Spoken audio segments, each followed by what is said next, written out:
You want me to record start? Yeah, no, I'll just pause it. Stop. Give her the.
Welcome back. We're just going to wait for everybody to join. Sorry for the short ist of notice.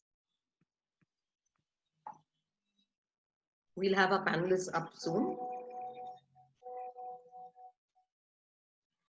Meenakshi, can I just request you to even upload it on Facebook or wherever we had informed most people, even on the other groups of WhatsApp, please? Thank you, Ma. Just admitting the people and doing that.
And giving them wings again. Good evening, everyone, and very good evening, Zorain. Thank you so much for this opportunity of sharing my thoughts. Well, I started Dati Jeevan in 2013 to provide rehabilitation, medical rehabilitation to acid attack and burn survivors across the country, and the reason being, what I have seen during my course of treatment was, almost all the acid attack and burn survivors come from underprivileged background. They don't even know what is going on in their life and what kind of treatment they should undergo. At the same time, after the attack, their life completely stops, like it shatters, because we have so-called societal stigma around these kind of attacks, victim blaming, that the girl must have done something wrong, and that's why she has been attacked or she has been lit on fire. And the acceptance of society is not there. People don't want to employ someone who is disfigured, someone whose face is completely disfigured and has too much of scars. Someone doesn't want to employ or be friends with people who are disabled and disfigured. And I could see the same in my life as well, because I had completed my MBA in fashion management, and while having a background in fashion industry, I was not accepted in my own industry after my attack. I tried getting job in garment industry, but people used to tell me, their way of rejection was, you first get your treatment done and then we will see what can be done. And I realized that people really doesn't want to see me around them. That was the stage when I was attacked, and I realized that if it is happening with me, having a degree with a background and education, what would have happened to those who doesn't have family support, who doesn't have a degree? What would they be doing after something like this happens in their life? And I realized that it is very, very important to have a life with dignity. I realized that apart from getting their surgeries done to make them more presentable, at least, not, of course, not like normal, but uh, at the same time, it is very important to empower them enough to so that they can bounce back in their life. They can stay in society, and get a respectable position in the society, and spend a happy life. And yeah, that's the aim with which I started Ati Jeevan. And we have been able to empower each and every girl who are with us, either by education, either by providing them skill training, or by placing them back in the industry, by providing them, we also provide personality development, vocation training courses, so that we can place them back in the industry. So yeah. That's truly amazing. That's really, really a big effort. I know it seems easy when we talk about empowering people, but sometimes I'm sure from your end it is more of a challenge than what it could be to just, empowering just a normal girl from someone who's been a survivor. Um, Tell me something that you've learned, like a big lesson from your experience. You've been a survivor too, so something that you took on really, really well. uh, I have learned that until you accept who you have become, uh, doesn't matter whatever happened in your life, whether any kind of trauma, accident, acid attack, or anything, any kind of setback happens in your life, until you accept who you are, who you have become, and you try to move on, you won't be able to do anything in your life. And there was a time when, after multiple surgeries, I realized that this process of undergoing surgery, coming back, recovering from it, is not going to stop until I stop it and move on. I am going to be inside that throughout my life. And I realized the realization of was really tough tough, but once I learned, once I accepted, it was very easy to move on and forgive everyone, and move on in my life. I think that's a beautiful statement. Forgive everyone. I think sometimes that's the smallest thing we all forget is forgiveness. And I think very well said, especially coming from someone, who's gone through so much and still wanting and willingly, being there to forgive. That's such a beautiful attribute. So you've obviously worked relentlessly hard for so many years now for these women. Um, what are some of the challenges that you still face when doing development for them? See, the first and foremost are the surgeries. Definitely, finding the right surgeon around, their location, and getting multiple surgeries done. Of course, the funding part of it, and convincing the survivor as well as the whole family that she is Hmm. going to be. It's really tough to convince the family, and I believe that family support plays a very significant role in a patient's life. My family was very supportive, and I believe that only because of them I was able to bounce back in my life.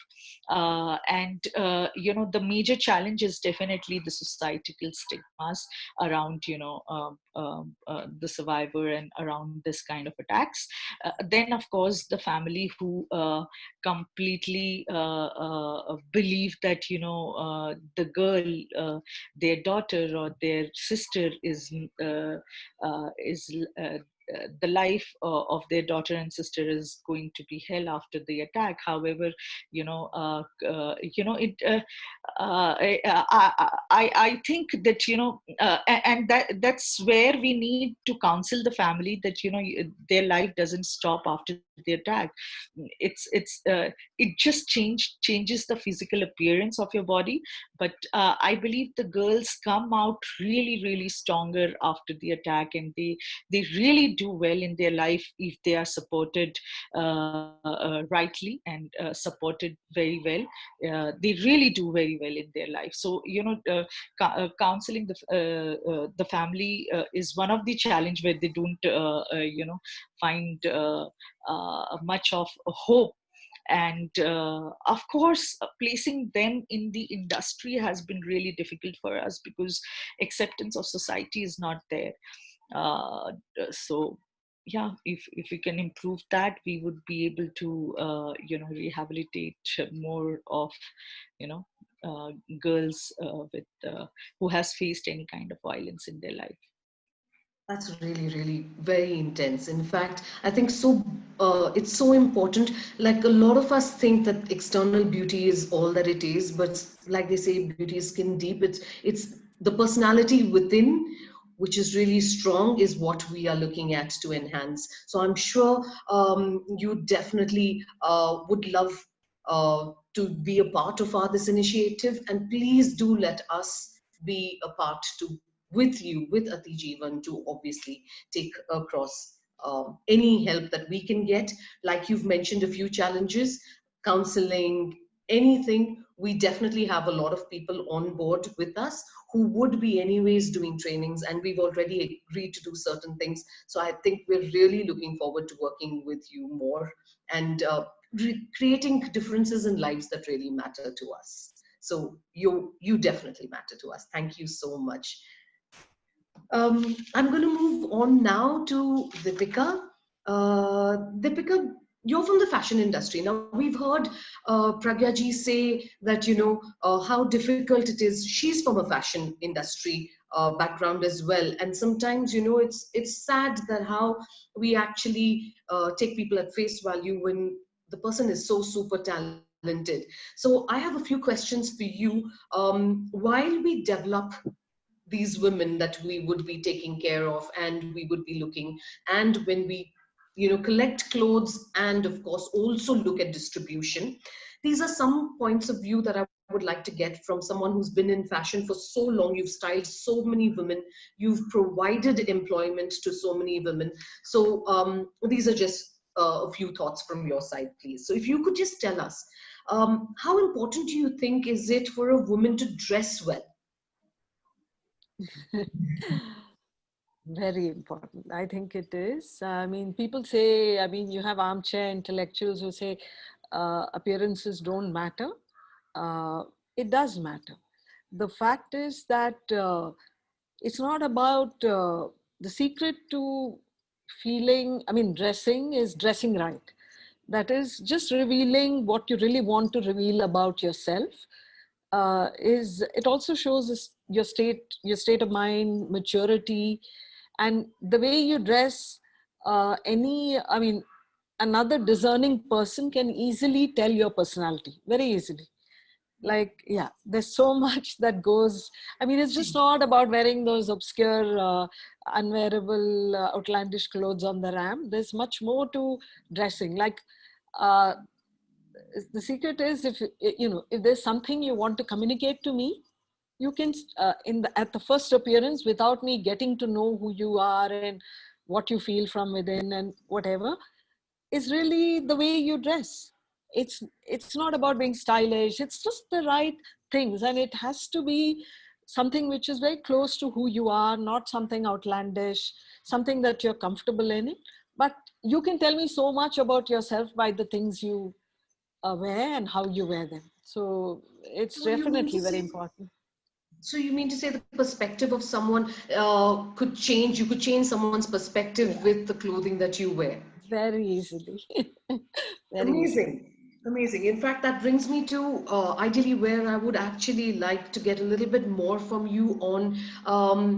We understand that now that we're looking at obviously dress to empower. When we say empower, right now we're going to take the external angle from you, get a little bit of corporate angle in a little bit and an internal angle in a little bit. But from the externals, can you give us some simple tips of power dressing? When we talk dress to empower, how is it made easy? Make it easy for us that we can dress but still impress. Okay. For one thing, I think we need to wear clothes which are of good quality. Okay, it's not about quantity, about having 100 outfits in your wardrobe which you would never wear, but good quality of fabric, well cut, well stitched, uh, good palette of colors like pastel shades, not, you know, not too over outlandish. So just some, I mean, all of you guys here are connoisseurs as well, but I'm just saying, but when I have somebody in my hand, like if I, you know, if I had you, the way I would dress you would be very different from the way you would want to dress, because I can make you say something by the way you dress. It's because of the quality. It's important, the quality of fabric, the cuts, the fits, and to keep like, you know, I don't know, I just don't believe in overdressing. I Mm. just think that just the right amount, you know, be it the jewelry you wear, be it the accessories you throw on, your footwear, of course, makeup, you know, just the right amount, just the right amount. It's that control over things, you know, So it's that, about being simplistic but yeah, still being elegant. yeah, So if we talk about styling at work, so since we're going to be empowering a lot of women, we would obviously be looking to gain clothing that we can even give people just to wear as well. So if donations do come in that are not power dressing clothing, we would still look to donate. But when we get power dressing, what sort of power dressing are we looking to get from the public that we are requesting? That's number one. That's question number one. And question number two, then how would we adapt these? Like, obviously, not everyone, like Nidhi also mentioned before, it's not about always wearing, a Western outfit or an Indian outfit. yeah, And absolutely. like we've all been discussing from before, that, the women come from different stratas. Not all of them can afford a label. So That's true. sometimes it's just a run of the mill that you get. Clothing, we obviously are open to anything that we can get, but sometimes it's not like, always a designer wear that someone would gift away. There could be other pre-loved clothing. So I just want to know how you would categorize dressing for these women in corporate and in creative fields. Remember, we're just not talking about corporate only today. We're talking about corporate and even employing them into creative fields, like maybe, being with a designer or being in a beautician's place, being with, someone who's doing some vocational, other sort of training, photography, anything. Okay. Um, the thing in, I think, I mean, I don't know, in offices, I think simple, solid colors, pastel shades, just simple, well cut garments, which are not too fitted, but just which graces the body. And they can wear it throughout, and they have to understand it has to be comfortable. We can do this in cottons. You can, and for me, if I saw a woman in a linen sari or a linen shirt or a linen suit, jacket and a trouser or a skirt, is far more exciting and interesting than seeing somebody in an, I don't do poly fabric. So for me, that's style. And it's the little jewelry you would add on, and the footwear you would wear, or, little things, and the way you do your face, and understanding who you are and exploiting it is the important part. I think understanding your body, understanding what would work for you, and exploiting it and keeping a capsule that would work. We could do this very easily, Zareen. It's not very hard. We could make these women look awesome. Like, I like what Pragya is wearing. She's wearing a nice block print or an ajrak kurta. Is it an ajrak kurta, Pragya? Yeah, okay. So a print like that can also be styled not necessarily into a kurta. We could turn it into a nice tunic with ankle length trousers. Uh, we could do a lot of things, and we could choose the kind of footwear that would be, comfortable yet make them feel good. I think building inner confidence is the key, and clothing is the next part of it. I really think, yeah. It's just that when people dress too, I personally get put off when it's excessive. I like people to be comfortable in their skin and work around it. And I think also when the important thing is to get them a capsule. Now, since we're speaking about them, we're not speaking about just anybody. I think to get them a capsule clothing, like what you would wear on a weekday, from morning to evening at your workspace, to getting them, not really a uniform, but like they know this is the kind of thing they would wear, and you have a few pieces of those. And then when you have an occasion, that is, they have some party in the office, or they're going out for a movie or lunch, which doesn't happen anymore. But I'm saying those kind of things, you have a few special occasion garments, which will get put into this capsule garment, office wear. So it's important to create this office wear. You could have, going into details, I would get there, but you could have 2 trousers, 4 kurtas, two dupattas, some colorful scarves, different jewelry. So every day would look different. It's not that you're going to look like an uniform, but you've discovered what works for your body, and you work around that. You don't move very far from that. And fashion, like makeup, has got a lot of secrets. We could make people really, really devastatingly stunning with very little effort. They wouldn't even realize it. So when people give themselves to, like, in your hands, trustingly, or in our hands, we could make them really shine and feel very good about themselves. And in fact, we sell our we sell our ready to wear to everybody. But when people come to us, there are times that we have many people, women who have had like small defects, like, the back problem, where you have a lump, like a surge thing. And to fit a garment on a person who's handicapped, it's not easy. But we've been able to achieve good things with them, and make them feel good, and make them look effortlessly beautiful from outside, as make them feel good inside. So not too over the top, but it's to try and achieve closer to their personalities, what would work on them, color palettes, fabrics, and things. And I really believe natural fabrics has to be the way, and no other way. Yeah. Definitely. I think what you've said, I'd love to pick on what you've said about, having them close to their skin, being in their comfort zone. I think when you're uncomfortable in your clothes, it shows in Yeah. everything. If you're not confident with what you're wearing, people can tell you're not confident at all. So I Also, think being comfortable also is very Zorain, important. also Zorain, I mean, like bigger size women, people have this cliche in the market that you have a particular kind of clothing which is like, shapeless and, depressing. But that's not true. We can make anybody look good, uh, understanding their body, and we work according to that. It's not necessary that uh, oversized women or handicapped women can't wear fashionable stuff.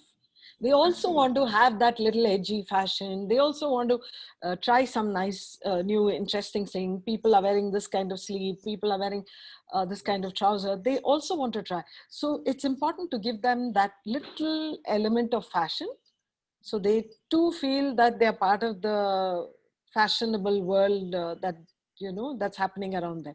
It's important, I think.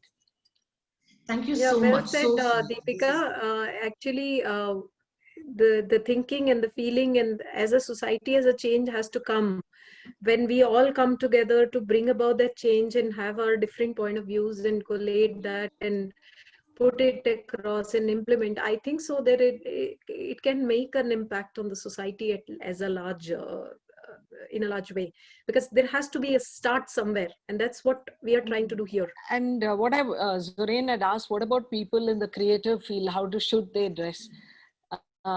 They should definitely experiment, like all of us. I think you look at your workspace and you have to experiment. You have to, even if your clothes are simple, you have to be able to express a personalized sense of fashion. You know, a little jewelry you bring, you pick on the road, or you pick up in a village, or you pick up from some tribal person, or the footwear, or to avoid, sorry to say, but to avoid brands is a very important thing for creative people. Because you more than anybody else have all the freedom to dress the way you want to and express who you are. Our fashion field, how people come, and I really enjoy that, because uh, it's so individualistic, it's so unique, it's so different. And that's what we should try to be, not be clones of a ad from a brand, but really who you are. Wear your jewelry different, color your hair differently, really revel in expressing your personality and your own personal sense of style. I think that's very crucial. And you must, people who are in the creative field especially, must accessorize phenomenally. Look for unique accessories and make them yours, make them your style statement. That's very crucial, very crucial. thank you so much. Those are really beautiful insights. And a few takeaways that I think I've personally got, and I think as a team that we would take back, is sometimes when we say dress to empower, we're talking about clothing and accessories. Footwear is something that we really also should be looking at. Yeah. And I think to just sum up beautifully what you've said, keeping it simple. You don't need to have a wardrobe full, so we don't need to empower women with like an entire large wardrobe. Yeah. Keeping it simple, keeping like a two trouser, few extra t-shirts, mixing it with saris or things. So these Yeah. are the kind of things that we are looking for as Give them a donations as sense of well. style more than just clothes. Clothes, yes, but also a sense of style.